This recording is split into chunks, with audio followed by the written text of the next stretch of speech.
സ്ഥിരമായി ഹോട്ടലുകളിൽ മോഷണം.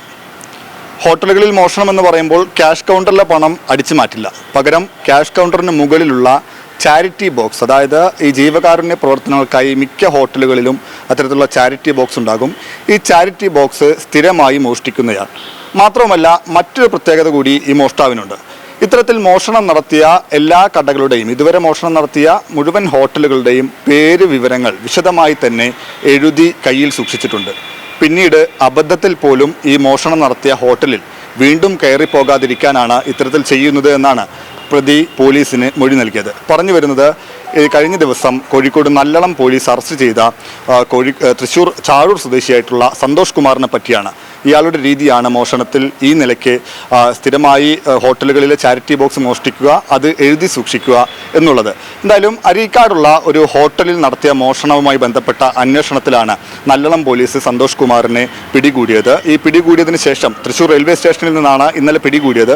പിടികൂടിയതിന് ശേഷം ചോദ്യം ചെയ്യലിലാണ് സന്തോഷ് കുമാർ തൻ്റെ മോഷണ രീതിയെക്കുറിച്ച് പോലീസിനോട് വിശദീകരിച്ചത്. മാത്രമല്ല, സന്തോഷ് കുമാർ എഴുതി തയ്യാറാക്കി കയ്യിൽ സൂക്ഷിച്ച് കൊണ്ട് നടക്കുന്ന ഹോട്ടലുകളുടെ, മോഷണം നടത്തിയ കടകളുടെ ലിസ്റ്റും പോലീസ് കണ്ടെടുത്തിട്ടുണ്ട്. കൃത്യമായി തന്നെ സന്തോഷ് കുമാർ ഓരോ ഹോട്ടലുകളുടെയും പേര് എഴുതി തയ്യാറാക്കി കയ്യിൽ സൂക്ഷിക്കുന്നുണ്ട്. മറ്റൊന്ന്, ഈ മോഷണം നടത്തുന്ന രീതിയും ശ്രദ്ധേയമാണ്. കയ്യിൽ എപ്പോഴും ഒരു സഞ്ചി ഉണ്ടാകും. ഈ സഞ്ചി ഉപയോഗിച്ചാണ് സന്തോഷ് കുമാർ മോഷണം നടത്തുന്നത്. ഈ മോഷണം നടക്കുന്നത് അരീക്കാടുള്ള ഹോട്ട് ബേക്ക് എന്ന് പറയുന്ന സ്ഥാപനത്തിലാണ് ഈ മോഷണം കഴിഞ്ഞ മാസം 23-ാം തീയതി നടക്കുന്നത്. അതിൻ്റെ CCTV ദൃശ്യങ്ങൾ കേന്ദ്രീകരിച്ചായിരുന്നു പോലീസിൻ്റെ അന്വേഷണം. ഈ CCTV ദൃശ്യങ്ങൾ പരിശോധിച്ചതിൽ സമാനമായ രീതിയിൽ പന്തീരങ്കാവ് പോലീസ് സ്റ്റേഷൻ പരിധിയിൽ കഴിഞ്ഞ മാസം തന്നെ സന്തോഷ് കുമാർ ഈ നിലയ്ക്ക് മോഷണം നടത്തി, ഹോട്ടലിൽ തന്നെ മോഷണം നടത്തിയതായി പോലീസിന് മനസ്സിലാക്കാൻ കഴിഞ്ഞു. കാരണം ഒരേ രീതിയാണ് സന്തോഷ് കുമാർ ഈ മോഷണത്തിനായി പിന്തുടരുന്നത്. അത് CCTVകളിൽ വ്യക്തമാണ്. അതായത് ഈ മോഷണം നടത്തിയ കടകളിലെ CCTVകളിൽ സന്തോഷ് കുമാറിൻ്റെ മോഷണ രീതി വ്യക്തമാണ്. അതായത് ഒരു സഞ്ചി ഉപയോഗിച്ച് വരുന്നു, ചായയോ മറ്റോ ചെറുതായി ലഘുഭക്ഷണം കഴിക്കുന്നു, അല്ലെങ്കിൽ നന്നായി കഴിക്കുന്നു.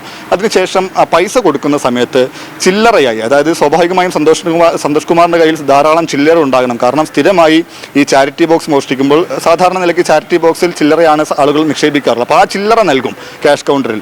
അവർ ഇത് എണ്ണി തിട്ടപ്പെടുത്തുന്ന സമയത്താണ് ഈ കവർ, കയ്യിൽ സൂക്ഷിച്ചിരിക്കുന്ന കവറിൻ്റെ മറവിൽ ഈ ചാരിറ്റി ബോക്സ് പതിയെ കൈക്കലാക്കുകയും പിന്നീട് ആ കവറിലേക്ക് ഇട്ട് പതിയെ അവിടുന്ന് സ്ഥലം വിടുകയും ചെയ്യുന്നത്. എന്തായാലും ഇത്തരത്തിൽ നിരവധി കേസുകളിൽ സന്തോഷ് കുമാർ പ്രതിയാണ്. കേരളത്തിലെ വിവിധ സ്റ്റേഷനുകളിൽ സന്തോഷ് കുമാറിനെതിരെ ഈ നിലയ്ക്ക് മോഷണം നടത്തിയതിന് കേസുണ്ട് എന്നാണ് പോലീസ് പറയുന്നത്. മാത്രമല്ല, 48 കടകളിൽ മോഷണം നടത്തിയതായി രേഖ സന്തോഷ് കുമാർ തന്നെ എഴുതി തയ്യാറാക്കിയ ആ രേഖ പോലീസിന് ലഭിച്ചിട്ടുണ്ട്. എന്തായാലും വ്യത്യസ്തനായ ഒരു കള്ളനെയാണ്, അല്ലെങ്കിൽ സ്ഥിരമായി മോഷണം നടത്തുന്ന പലനാൾ കള്ളൻ ഒരു നാൾ നല്ലളം പോലീസിൻ്റെ പിടിയിലായിരിക്കുകയാണ്.